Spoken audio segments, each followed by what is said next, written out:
Many people struggle nowadays in trying to understand what karma is, for example, and how to define it. Well, I've been thinking a bit about this, and see, the point is, this may not be the best comparison though, but simply put, take karma as kind of a bank in a way, right? Because karma is stored just like you can store currency in a bank. Now, don't get funny ideas, okay? Don't imagine anything, just listen to what I say and try not to imagine things because imagination, well, if unhinged, it can become more of a hindrance than a help. So the very simple point is this. Imagine karma is kind of a banking system or something like that, right? It doesn't punish you nor does it reward you necessarily, but we can look at life as kind of a reward. See, this planet gives you a physical body. When you're born, you're given this physical body for free. Every time you eat, every time you consume things, because breathing is a kind of consumption. When we drink water, we kind of consume. And obviously, when we eat, it's also another kind of consumption. When you consume information, right, be it electronic information, right, what you consume from the internet, biological ones, or even processed meats and the such, that is a kind of information that enters your body and, well, it becomes part of your body after a period of time. So the physical body grows, but you're still given a physical body, which initially it is one cell, right? That one single cell, you become who you are today, and you will live as long as the physical body can preserve and support the life that you are, right? You are just a piece of life, not the physical body or your emotions or your attachments or anything like that. Many people consider themselves to be like a cameraman, right? Because they are very passive, they don't do anything, and they just watch things how they unfold. But you're technically the camera itself, not the cameraman. Because the cameraman is the body itself, right? It has emotions, it has attachments, and it can also judge. It is a highly important thing that you can use a discriminatory mind. If you can discriminate in between things, that is a good point. If used wrongly, yes, it is a bad point, but obviously everything is like a tool in this world, right? You make use of it, or, well, you can make bad use of it, or you can simply leave it be. So the very simple point of spirituality, for example, is make use of what uplifts you. Let those which don't uplift you, well, just let them be, and, well, just seek whatever you can and always improve your own perception. When you reach a certain perception, you are capable of observing karma as kind of a banking system, as I said, because ultimately this is very simple. This planet gives you this body that you have freely.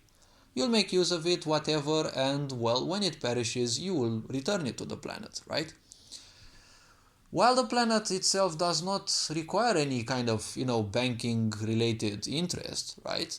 The interest is already paid because technically you're paying a big interest back, right? When we get the physical body that we live in, well, the simple point is this. We get, one big cell. One big cell which becomes which we are what we are today. So, when you perish, you give nature in a way far more, but, well, we don't need to interpret on this. So the contracts, basically, I kind of don't want to use this because people will probably take it for life contracts or the such, but the contract is simply paid, right? You have a physical body, you experience life, the physical body becomes incompatible with life, and you simply leave. Now the point is this karma. What exactly this karma is the result of your existence, in a way. Because while our ancestors, for example, are no longer here, someone who is very perceptive can go to a place where, let's say, a big battle is known to have taken place, and they can relive those moments because in a certain dimension of life, let's say, that is still ongoing. Let's say there are still echoes of that battle still, haunting that place, okay? Let's not take it into account as ghosts still haunting that place. Perhaps the spirits of those who died there may still be around because they still look to, purge themselves of a lot of the karmic structure that prevents them from, becoming embodied again. because dying horrible ways means that you accumulate a lot of karma. Now, karma is a result of your existence. Your breathing creates karma. How you breathe creates a certain type of karma for each possible way of breathing. How you eat, what you eat, every action that you take, right? Every action that you take consciously and unconsciously basically is represented by your karma, right? And this accumulates in time.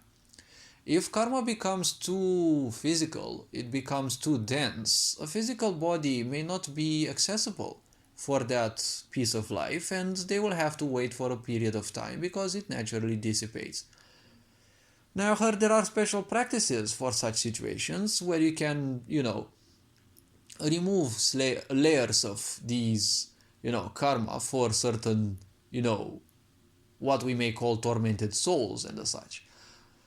But ultimately, let's say these don't matter much because, well, only a few people can do that because they are very tricky to do. You don't simply mess with the dead, or you simply don't help them in certain ways because they don't have the possibility to discern. So they might perceive you as an enemy, and there may be repercussions if you don't deal with them respectfully.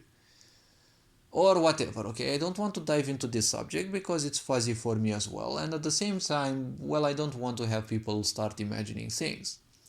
So whatever the karma is, that is basically your interest. You cannot leave this planet until that karma is settled, right?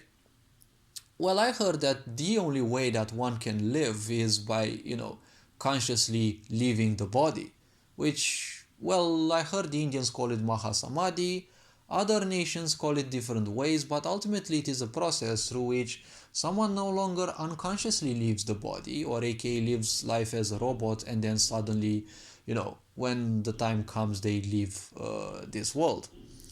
So it's not something like that. It is a more complex process in which you have to become fully aware of certain things, and you have to do a certain, let's not call it a ritual, it is a practice that you do, and well, you can leave the body in a conscious way, and that is basically when you have, broken the cycles of life and death.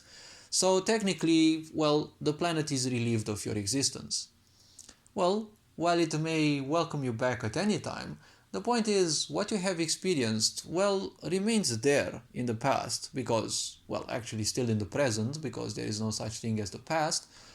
Everything that you have done, right? If people come and study what you have done, but they are 500 years in the future, what you have done is still there, right? Echoes of what each person has done still echo in this world after a long, long time, right? You don't have to find their physical body and find necessarily how they died. Their physical body is probably no longer to be found. But still, echoes of their existence, if you are perceptive enough, you can still perceive that, right? So karma is just an echo of your existence. Every little action that you have done, big or small, every emotion that you have pulsed, and things like that. Well, some of these need a very acute perception, but they are still perceptible after a very long time, right? But if you become this perceptive, you'll easily perceive lies in the mass media and the such. And it will be a misfortune, right, for a sick society to become this capable. So, well, nature also has its impulses, right? The physical body also comes with laws that you have to respect. The impulses that you have taken from your ancestors and the such, these are all barriers towards becoming spiritual. I mean, nature gives you a physical body with primal instincts, and you're not gonna be allowed to simply, get away from those easily. One has to become, very perceptive so as to transcend those and, well, end up life in a conscious way, not by suicide, obviously, right? Suicide causes a lot of karma, and a long time is needed so that you can find another body. Hopefully this video was somewhat informative. Wishing you all the good. Hope you have an awesome day. Feel free to view any other content on this channel. And well, this being said, looking forward to seeing you in the next video. Take care, enjoy life. Ferenc Board signing out.